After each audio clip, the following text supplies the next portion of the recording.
आज हम उस चीज के बारे में बात करने वाले हैं जो शायद हमारे पास सबसे कीमती है, पर हम उसे सबसे ज्यादा बर्बाद करते हैं। हमारा ध्यान, हमारा अटेंशन। हाँ, हमारा ध्यान। हम सब ने ये महसूस किया है ना, दिन भर भाग दौड़, सैकड़ों ईमेल्स, अनगिनत नोटिफिकेशंस। और दिन के आखिर में लगता है कि किया तो बहुत कुछ, पर हासिल कुछ नहीं हुआ। बिल्कुल। वो जो व्यस्त होने वाली फीलिंग है, वो असल में प्रोडक्टिव होने से बहुत अलग है। हाँ। और इसी गुत्थी को सुलझाने के लिए हमने क्रिस बेली की किताब हाइपर फोकस को खंगाला है। बहुत ही दिलचस्प किताब है ये। इसमें हमारे ध्यान को मैनेज करने के दो बहुत अलग तरीकों के बारे में बात की गई है। पहला है हाइपर फोकस, यानी किसी एक काम में पूरी तरह डूब जाना। और दूसरा स्कैटर फोकस, मतलब जानबूझकर अपने दिमाग को भटकने देना। और ये समझना जरूरी है कि इसका मकसद सिर्फ काम निपटाना नहीं है। नहीं, बिल्कुल नहीं। इसका असली मकसद है ज्यादा स्पष्टता, ज्यादा क्रिएटिविटी पाना, ताकि हम जो भी करें उसे पूरी तरह से जी सकें। लेकिन एक मिनट, जब भी लोग फोकस की बात करते हैं तो ज्यादातर उनका मतलब तो ज्यादा काम निपटाना ही होता है। होता है। तो क्या ये सिर्फ प्रोडक्टिविटी हैक का एक नया नाम नहीं है? ये एक बहुत अच्छा सवाल है, और इसका जवाब नहीं है। ये हैक से कहीं ज्यादा गहरा है। ये अपने दिमाग के ऑपरेटिंग सिस्टम को समझने जैसा है। अच्छा। चलिए शुरू से शुरू करते हैं। लेखक एक रेस्टोरेंट का उदाहरण देते हैं, जो हम सब ने देखा होगा। हाँ। एक टेबल पर कुछ लोग बैठे तो साथ हैं, पर सब अपने अपने फोन में घुसे हुए हैं। और दूसरी टेबल पर कुछ लोग गहरी बातचीत में डूबे हैं। उन्हें आसपास की कोई खबर ही नहीं। बिल्कुल सही बात है। दोनों ही ग्रुप्स अपना ध्यान कहीं ना कहीं तो लगा ही रहे हैं, एक अपने फोन पर, दूसरा एक दूसरे पर। हाँ। पर सवाल यह है कि क्या हम ये चुनाव खुद कर रहे हैं? ज्यादातर समय तो नहीं। बिल्कुल नहीं। हम एक ऑटो पायलट मोड में जी रहे होते हैं। एक रिसर्च के मुताबिक हमारे दिन भर के लगभग 40% काम आदतन होते हैं। 40%? हाँ, हम उनके बारे में सोचते भी नहीं। जैसे दांत ब्रश करना, इन कामों के लिए ऑटो पायलट ठीक है, पर जब ध्यान की बात आती है तो ये खतरनाक हो जाता है। खतरनाक? कैसे? क्योंकि जब हम ऑटो पायलट पर होते हैं तो हमारा ध्यान उन चीजों की तरफ अपने आप खिंच जाता है जो सबसे ज्यादा आकर्षक है, सबसे नई है, न कि उन चीजों की तरफ जो हमारे लिए जरूरी हैं। हाँ, और इसकी एक बड़ी वजह है हमारे दिमाग की एक सीमा, जिसे लेखक अटेंशनल स्पेस कहते हैं। अटेंशनल स्पेस, ये सुनने में कुछ कंप्यूटर की रैम जैसा लग रहा है। आप बिल्कुल सही समझे। ये एक बेहतरीन एनालॉजी है। तो मतलब मेरे दिमाग की भी कोई लिमिट है, जैसे 8 GB या 16 GB? हाँ, ये हमारे दिमाग का वो अस्थाई मेंटल स्क्रैच पैड है जहां हम उस पल की जानकारी को प्रोसेस करते हैं। और ये स्पेस हमारी सोच से कहीं ज्यादा छोटा है। कितना? एक स्टडी बताती है कि हमारा दिमाग एक बार में सिर्फ 4 चंक, मतलब जानकारी के टुकड़े ही ठीक से संभाल पाता है। सिर्फ 4? ये तो बहुत ही कम है। बहुत कम। और जैसे ही हम उसमें 5वीं या 6ठी चीज डालने की कोशिश करते हैं तो अटेंशन ओवरलोड हो जाता है और कोई ना कोई जरूरी चीज बाहर गिर जाती है। बिल्कुल। अरे ये तो मेरे साथ दिन में 10 बार होता है। मैं फ्रिज खोलने जाता हूँ पानी के लिए, तभी फोन पर कोई मैसेज देखता हूँ, और फिर अब फ्रिज के सामने खड़े होके सोचते हैं कि मैं यहाँ करने क्या आया था। तो वो पानी की बोतल वाला चंक मेरे अटेंशनल स्पेस से बाहर हो गया। हाँ, वो अटेंशन ओवरलोड का एक क्लासिक उदाहरण है। आपके दिमाग में एक साथ कई चीजें चल रही थी, वो मैसेज, कोई और चिंता, और पानी लेने का इरादा, और स्पेस भर गया। जैसे ही स्पेस भरा, सबसे कम स्टिमुलस वाला इरादा, पानी, बाहर हो गया। ठीक है, तो अगर हमारा ये अटेंशनल स्पेस इतना कीमती और लिमिटेड है, तो हम इसे सोशल मीडिया या फालतू ईमेल्स पर इतनी आसानी से बर्बाद क्यों कर देते हैं? इसमें तो कोई तुक नहीं बनता। इसकी वजह हमारे दिमाग के अंदर ही छुपी है। इसे नॉवेल्टी बायस कहते हैं। नॉवेल्टी बायस? हमारा दिमाग नई चीजों की तरफ आकर्षित होता है।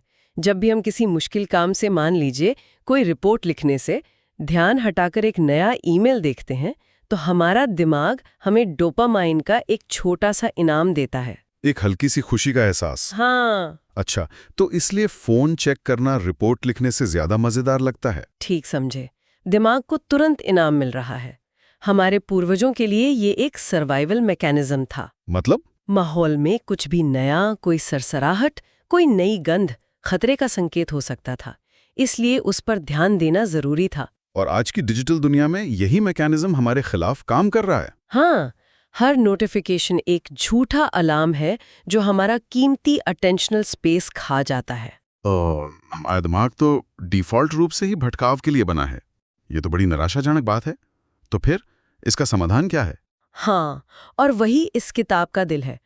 समाधान है हाइपर फोकस। हाइपोफोकस? हाँ, ये सिर्फ फोकस करने से अलग कैसे है? बहुत अलग है। फोकस करना मतलब किसी चीज पर ध्यान देना।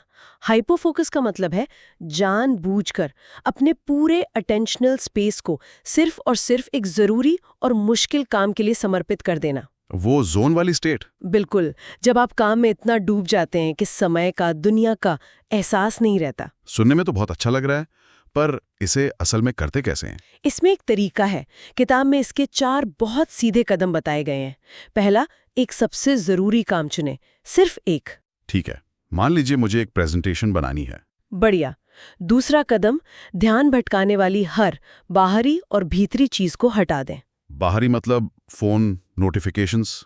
हाँ, फोन को दूसरे कमरे में रखना, सारे टैब्स बंद करना। और भीतरी मतलब अगर दिमाग में कोई फालतू विचार आए तो उसे कागज पर लिखकर अलग रख दें। फोन को दूसरे कमरे में रखना, ये सबसे मुश्किल हिस्सा लगता है, पर ठीक है, मान लिया। आगे क्या? तीसरा कदम, एक तय समय के लिए उस काम पर फोकस करें। शुरुआत में शायद 25 या 45 मिनट टाइमर लगाइए और बस उस एक काम में लग जाइए। और चौथा? चौथा कदम, जो शायद सबसे जरूरी है, वो है भटकने पर धीरे से वापस आना। मतलब भटकना तो तय है। बिल्कुल। रिसर्च कहती है कि हमारा मन दिन का लगभग 47% समय तो यूं ही भटकता रहता है। आधा दिन तो हम भटके हुए रहते हैं। हाँ, तो मन का भटकना कोई फेलियर नहीं है, ये उसका स्वभाव है। असली अभ्यास ये है कि जब भी आपको एहसास हो कि आप कुछ और सोचने लगे हैं, तो बिना खुद को कोसे आराम से अपना ध्यान वापस उस प्रेजेंटेशन पर ले आएं। ठीक समझे। हर बार जब आप ऐसा करते हैं, आप अपनी ध्यान की मांसपेशी को मजबूत कर रहे होते हैं। ये बात अच्छी लगी कि भटकना नॉर्मल है, लेकिन हर काम पर तो हाइपर फोकस नहीं किया जा सकता। कैसे चुने कि किस पर ये कीमती ऊर्जा लगानी है? इसके लिए किताब कामों को 4 श्रेणियों में बांटती है। पहली है जरूरी काम, जो शायद उबाऊ हों पर करने जरूरी हैं, जैसे बिल भरना। ठीक है। दूसरी है मकसद भरे काम। ये वो काम है जो आकर्षक भी हैं और प्रोडक्टिव भी। ये हमारे सबसे जरूरी काम होते हैं। और बाकी दो? तीसरी है ध्यान भटकाने वाले काम, जो आकर्षक तो बहुत है पर अनप्रोडक्टिव है। जैसे सोशल मीडिया? हाँ, और चौथी है गैर जरूरी काम, जो उबाऊ भी है और अनप्रोडक्टिव भी। तो हाइपर फोकस का इस्तेमाल मकसद भरे और जरूरी कामों के लिए करना है। बिल्कुल। समझ गया। तो अपनी सबसे ज्यादा एनर्जी उन कामों पर लगाओ जो वाकई में मायने रखते हैं। ये हाइपर फोकस का आइडिया तो बहुत दमदार है, लेकिन सच कहूं ये सुनने में बहुत थका देने वाला भी लगता है। क्या कोई इंसान पूरा दिन ऐसे इंटेंस फोकस में रह सकता है? मैं तो शायद शाम तक जलकर राख हो जाऊंगा। आपका सोचना बिल्कुल सही है, और इसीलिए किताब का दूसरा हिस्सा शायद पहले से भी ज्यादा जरूरी है, और वो है स्कैटर फोकस। स्कैटर फोकस मतलब ध्यान भटकाना। अभी तो हम ध्यान लगाने की बात कर रहे थे, और अब आप कह रही हैं कि जानबूझकर ध्यान भटकाओ। हाँ, ये तो बिल्कुल उल्टा लग रहा है। ये सुनने में उल्टा लगता है, लेकिन ये सिक्के का दूसरा पहलू है। ये सिर्फ दिन में सपने देखना नहीं है, ये दिमाग का वो छिपा हुआ क्रिएटिव मोड है जिसे हम जानबूझकर एक्टिवेट करते हैं। Creative mode? इसे ऐसे समझिए, जब हम हाइपर फोकस में होते हैं तो हम डॉट्स यानी जानकारी इकट्ठा कर रहे होते हैं। स्कैटर फोकस वो मोड है जहां हमारा दिमाग उन डॉट्स को नए और अप्रत्याशित तरीकों से जोड़ता है। अच्छा, तो यहीं पर नए आइडियाज आते हैं। बिल्कुल। रचनात्मकता और प्रॉब्लम सॉल्विंग अक्सर इसी मोड में होती है। किताब में इसके 3 तरीके बताए गए हैं। पहला है कैप्चर मोड। Capture mode? आप बस आराम से बैठें और अपने दिमाग को आज़ादी से घूमने दें। जो भी विचार, काम, चिंताएं मन में आए, उन्हें बस एक नोटबुक में लिखते जाएं। ये दिमाग की सफाई करने जैसा है, एक तरह का ब्रेन डंप। हाँ। दूसरा है प्रॉब्लम क्रंचिंग मोड। इसमें आप किसी एक समस्या को हल्के से अपने दिमाग में रखें और फिर अपने विचारों को उसके आसपास भटकने दें। जबरदस्ती समाधान नहीं ढूंढना है। नहीं, बस दिमाग को उस समस्या के साथ खेलने देना है। और तीसरा मोड? तीसरा है हैबिचुअल मोड, और शायद ये सबसे शक्तिशाली है। इसमें आप कोई आसान आदतन काम करते हैं जिसमें ज्यादा ध्यान न लगे, जैसे नहाना, टहलना, बर्तन धोना या गाड़ी चलाना। अरे वाह, ये तो शावर आइडिया इफेक्ट है। बिल्कुल। ये मेरे साथ हमेशा होता है। मेरे सबसे अच्छे आइडियाज या तो नहाते समय आते हैं या जब मैं बर्तन धो रहा होता हूँ। क्योंकि जब आपका शरीर ऑटो पायलट पर कोई आदतन काम कर रहा होता है तो आपका दिमाग पूरी तरह से आजाद होता है।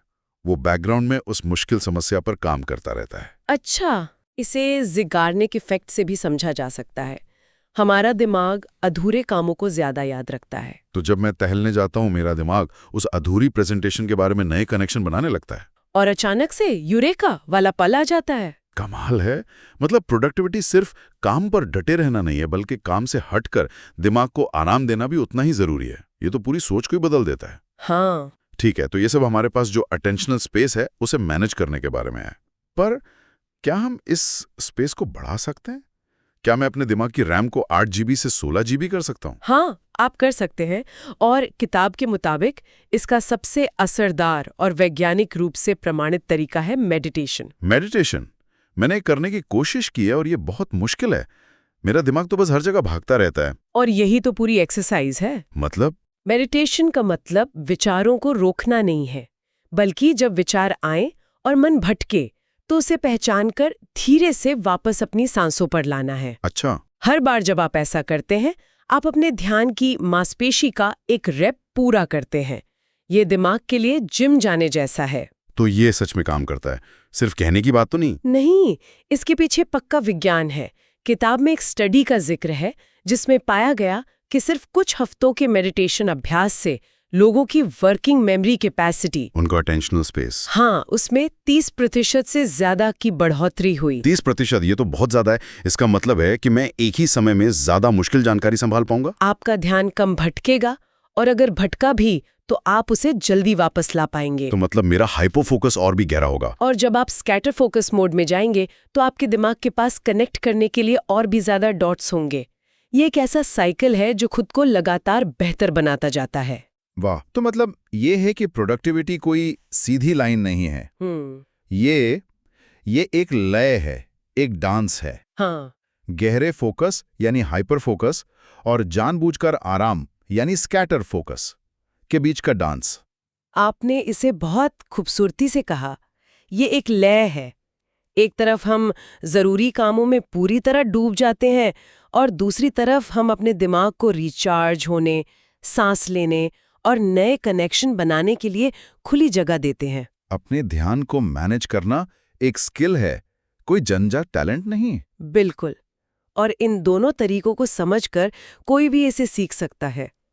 ये ऑटो पायलट पर जिंदगी गुजारने और जानबूझकर इरादे के साथ जीने के बीच का फर्क है। तो आज की हमारी चर्चा का सार यही है, ध्यान सिर्फ एक टूल नहीं है, ये वो कैनवस है जिस पर हम अपनी जिंदगी की तस्वीर बनाते हैं। आज की चर्चा का अंत इस एक विचार के साथ करते हैं।